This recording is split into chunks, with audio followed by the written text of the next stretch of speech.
उस दिव्य सौंदर्य सुधा का रसास्वादन करने के लिए देवता बड़े बड़े अमरात्मा विमलात्मा वीतराग संत महात्मा उपस्थित होकर के भगवान के इस दिव्य मंदिर आकाश में नगाड़े बजने लगे, गंधर्व गान करने लगे, अप्सराएं नृत्य करने लगी।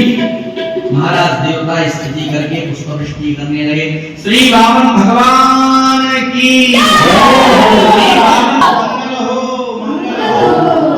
ब्राह्मणों ने स्वस्ति वाचन किया। अश्वत्थ ऋषि को आगे करके महाराज ऋषियों ने भगवान को विविध प्रकार के उपहार भेंट किए हैं। सबने, किसी ने छत्र दिया, किसी ने दंड दिया, किसी ने कमंडलू दी, किसी ने जपमाला दी इत्यादि विभिन्न प्रकार की नाना सामग्री भगवान को प्रस्तुत किया। महाराज भिक्षा कौन दिया? तो साक्षात भगवती भास्वती श्री उमा मैया आई हैं वामन भगवान को भिक्षा देने के लिए। भिक्षा भगवती साक्षात उमादादंबिका सती। महाराज वामन भगवान के इस दिव्य मंगलमय विग्रह को दर्शन करके सब निहाल हो गए। जब भगवान वामन ने अवतार धारण किया, कश्यप और अदिति मैया को सांत्वना प्रदान किया। अदिति मैया से कहा, माँ अब चिंता मत करो, तुमने जिस उद्देश्य को रख करके मेरी आराधना की है वह व्यर्थ नहीं जाने दूंगा, वह व्यर्थ नहीं जाने दूंगा। मुझे कुछ भी करना पड़े, यहाँ तक कि भिखारी भी बनना पड़े, तो ही मैं भगवान के द्वार, भगवान ने कहा तो भी मैं बलि के द्वार पर जाकर के मांगूंगा और आपके मनोरथों को सिद्ध करूंगा। इस प्रकार भगवान ने कह करके महाराज भगवान वामन उठ करके चल पड़े। कहाँ पर चल पड़े? तो नर्मदा के उत्तर तट पर चल पड़े। भगवान श्री भक्तवत्सल भगवान की ने अवतार लिया। उस क्षेत्र का नाम है बक्सर, उस क्षेत्र का नाम है बलिया। गंगा जी के उस पार बक्सर है और इस पार बलिया है। तो भगवान बक्सर में अवतार लिए और गंगा जी को पार करके बलिया में चले आए। इस समय का नाम उसका बलिया है। वो राजा बलि की यज्ञ भूमि। महाराज जब यज्ञशाला में चले तो महाराज आज भगवान स्वयं, जो जिसके लिए हम अनुसंधान करते हैं, दाता एक राम भिखारी सारी दुनिया, दाता एक राम भिखारी सारी दुनिया, दाता एक राम भिखारी सारी दुनिया, दाता एक राम। जिसके लिए हम अनुसंधान करते हैं कि दाता एक राम है और ये भिखारी है सारी दुनिया, जो भगवान के चरणों में मांगती रहती है। लेकिन आज भगवान ने कहा नहीं, आज एक ऐसा भी भक्त है जिसके लिए स्वयं भगवान भिखारी होकर के आ गए, मतलब भगवान भिक्षा लेने के लिए चले आए।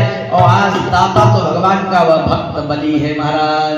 इसलिए आज आचार्य ने बड़ा सुंदर भजन एक प्रस्तुत किया है राजा बलि की दानवीरता पर। हरि बामन का भेष बनाए, हरि बामन का भेष बनाए, बलि राजा को मारे आए, बलि राजा के सारे आए। हरि बामन का भेष बनाए, बलि राजा के द्वारे आए।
बोलिए वामन भगवान की जय हो। वह स्वरूप भगवान का बड़ा चितचोर स्वरूप है।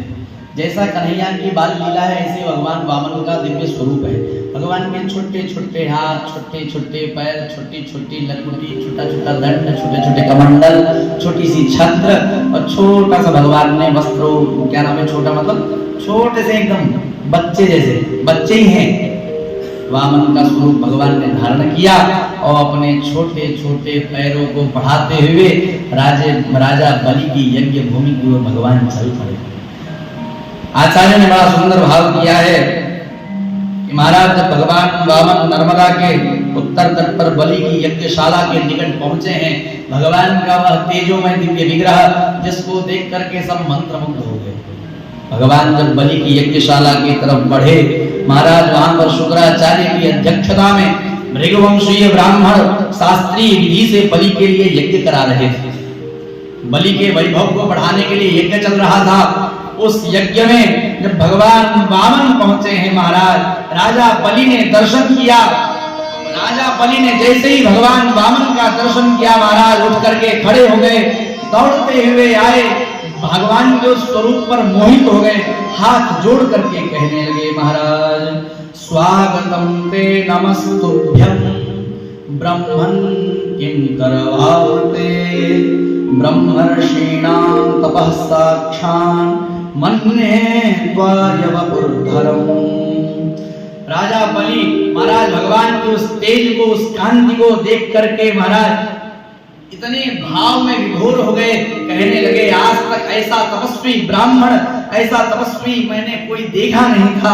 आज आपने मुझ पर बड़ी कृपा की कि आज साक्षात आप मेरे यज्ञ में पधारे हैं। महाराज बलि ने एक दिव्य सिंहासन पर बैठाया, उनका श्री चरणों तक मान किया, भगवान के चरणों का प्रक्षालन किया, हाथ जोड़ करके प्रार्थना करने लगे। क्या कहा कि भगवान आपका स्वागत है, ब्राह्मणों का दास बलि आपका स्वागत करता है। जब ब्राह्मणों के चरणों की धूलि या बलि ब्राह्मणों के आशीर्वाद स्वरूप ऐसा वैभव को प्राप्त कर रहा है। आज आपके श्री चरणों का आगमन इस बलि को बड़ा धन्य धन्य कर दिया। प्रभु आपके चरणों के आगमन से यह यज्ञ भूमि पवित्र हो गई है। आप बताइए मैं आपकी क्या सेवा करूं, आप क्या चाहते हैं? आप बलि के पास आए हैं महाराज, आप जो कहेंगे यह बलि आपको वह समर्पित करेगा। बताइए ब्राह्मण देवता, आपको हाथी चाहिए, घोड़ा चाहिए, सोना चाहिए, चांदी चाहिए, हीरा मोती, किस चीज की आप कामना रखते हैं? राजा बलि ने कहा, आप इतने सुंदर हैं, इतने सुंदर हैं कि मैं चाहता हूं कि आपकी शादी करा दूं। राजा बलि ने कहा, आप इतने सुंदर हैं, कहिए तो आपके लिए आपके ही जैसी छोटी सी कन्या भी देख लूं, कहिए तो आपका विवाह भी करा दूं। बताइए क्या चाहते हैं महाराज? सुखदेव जी महाराज कहते हैं, राजन बलि के ऐसे मधुर वचनों को सुन करके भगवान वामन प्रसन्न हो गए। उन्होंने कहा, दैत्येंद्र तुमने धर्मयुक्त अपने कुल के अनुसार तुमने कार्य किया है। मैंने तुम्हारे कुल का बड़ा नाम सुना है। भगवान ने कहा, आज तक ऐसा, आज मैं उस कुल में आया हूं जिस कुल की ख्याति दिगंतर युग युगांतर तक फैली हुई है। राजा बलि ने सोचा कि भगवान ये मतलब जो सामने ब्राह्मण देवता बैठे हैं कि क्या कहना चाहते हैं, तो कहा कि तुम्हारे कुल में कभी कोई कंजूस नहीं हुआ। हिरण्यकशिपु भी था तो वह भी कोई सामने याचना करता था तो महाराज सब कुछ दे देता था उसको, मुक्त हस्त दान करता था। प्रहलाद जी महाराज के तुम वंश परंपरा के हो, उन्होंने तो ब्राह्मणों की सेवा के लिए महाराज सब कुछ समर्पित कर दिया। तुम्हारे पितामह तो इसके ज्वलंत उदाहरण है। महाराज इस प्रकार से कहने लगे, कहा तुम्हारे पिता विरोचन की बात ही क्या? ब्राह्मण वेशधारी देवताओं को पहचान करके विरोचन जी महाराज ने अपनी आयु भी दे डाली थी। ब्राह्मण के रूप में वो आए थे तो विरोचन जी महाराज ने अपनी आयु तक दे डाली थी। उस कुल में तुम्हारा जन्म हुआ है। मैं जानता हूं कि तुम अपने कुल की परंपरा के द्योतक हो, तुम अपनी कुल परंपरा के सूर्य हो। कहां यज्ञ कुंड के अंदर यज्ञ की उस यज्ञ मंडप में बैठ के यज्ञ कर रहे थे। दौड़ते हुए जैसे सुना 3 पग भूमि नापने वाला ये छोटा सा बटुक कौन है, आकर के देखा महाराज, जान गए ये तो विष्णु आ गया है। जैसे महाराज ब्रह्मबली ने कहा आप तो छोटे से हैं लेकिन आप ये बातें वृद्धों वाली करते हैं, आप महाराज अपने पैर से 3 पैर नापेंगे तो कितना ही नाप लेंगे। दैत्यराज बलि कहने लगा प्रभु कुछ और मांग लीजिए, 3 पैर भूमि क्या, आपको कहिए पृथ्वी का एक भाग दे दूं। भगवान ने कहा नहीं नहीं, मुझे उतना नहीं चाहिए, मुझे जितना चाहिए उतना ही चाहिए। भगवान ने कहा ब्राह्मण का कर्तव्य है दान लेना, ब्राह्मण का यह भी कर्तव्य है दान देना, लेकिन ब्राह्मण का एक और धर्म है वह संतोषी होना चाहिए। ब्राह्मण मैं अपने 3 पैर की भूमि में संतोष कर लूंगा, उससे ज्यादा मुझे नहीं चाहिए। महाराज बलि तो भगवान की बातों पर मोहित हो गया। ऐसा संतोषी ब्राह्मण छोटा सा बटुक 3 पैर नापना चाहता है। बलि सोचने लगा मैं साष्टांग कर दूंगा तो मेरा शरीर भी ये 3 पैर में नहीं नाप पाएंगे, लेकिन भगवान से कहने लगा महाराज आप मान लीजिए। तो भगवान कहने लगे अरे असंतोषी ब्राह्मण के लिए तो ये त्रैलोक्य भी कम है, त्रैलोक्य पा जाएगा तो भी उसका मन नहीं भरने वाला है।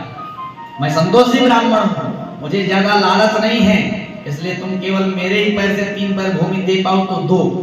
जैसे कहा महाराज भगवान वामन की बात को सुन करके बलि तैयार हो गए। शुक्राचार्य जी महाराज दौड़ते हुए आए, कहे अरे बलि, अरे मूर्ख, रुक जा रुक जा रुक जा, अभी कुछ बोलना नहीं, बिना विचार किए तो अगर तुम मुंह खोले तो तुम सब हाथ गवा बैठोगे अपने, जितना तुम्हारा ये वैभव है सब चला जाएगा। बड़ा दानी बना है, जानते नहीं हो, सावधान हो जाओ, यह विष्णु है, देवताओं का कार्य सिद्ध करने के लिए आया है। देवताओं का कार्य सिद्ध करने के लिए कश्यप और अदिति की संतान के रूप में इसने अवतार धारण किया है। इसको 3 पैर भूमि दोगे तो तुमको रहने के लिए जगह नहीं मिलेगी। लेकिन दैत्यराज बलि ने कहा गुरुदेव यह यज्ञ भी तो हम भगवान की ही प्रसन्नता के लिए कर रहे हैं। इस यज्ञ में ये मंडप जो मंडल बना हुआ है, इन मंडलों में हम आराधना किसकी कर रहे हैं? उन्हीं विष्णु की ही आराधना कर रहे हैं। उन्हीं विष्णु का बल बढ़ाने के लिए हम आराधना कर रहे हैं। और अगर साक्षात वही विष्णु ही अगर मेरे यज्ञ में पधारे हैं तो ये तो मेरा सौभाग्य है गुरुदेव। कह करके शुक्राचार्य से बलि जी महाराज कहने लगे। शुक्राचार्य जी ने कहा तुम इधर आओ, अंदर चलो, यज्ञ कुंड के अंदर चलो, यज्ञ मंडप में चलो, तुम यज्ञ मंडप में चलो, तुम्हारी यहाँ बुद्धि खुल नहीं रही। आओ उधर मत खड़े रहो, इधर आओ, इधर आओ, मेरे पास आओ, मेरे पास आओ। लेकिन राजा बलि उधर नहीं आए। गुरु से कहने लगे गुरुदेव सामने ये तेजस्वी ब्राह्मण खड़े हैं और बलि के द्वार पर आकर के अगर कोई ब्राह्मण याचना करे, आज तक कभी बलि ने उसको लौटाया नहीं है महाराज। कहा यह दैत्येंद्र अगर तुम्हें अपनी प्रतिज्ञा टूटने का भय है, शुक्राचार्य जी महाराज कह रहे हैं, अगर तुमको लगता है कि तुमने प्रतिज्ञा की है कि मैं आपको 3 पैर भूमि दूंगा और तुम्हारी प्रतिज्ञा टूटने का तुमको भय है, तो ध्यान पूर्वक सुनो। शरीर रूपी वृक्ष का पुष्प फल है, यह शरीर नष्ट हो जाए तो वह सत्य नहीं रह सकता है, वह इसीलिए शरीर की रक्षा करना ज्यादा आवश्यक है। शरीर रहेगा तो सारे कार्य होंगे। सब्सक्राइब करें इस चैनल को और इस बेल घंटे पर भी क्लिक करें ताकि रोजाना आपको ऐसी वीडियो मिलती रहे।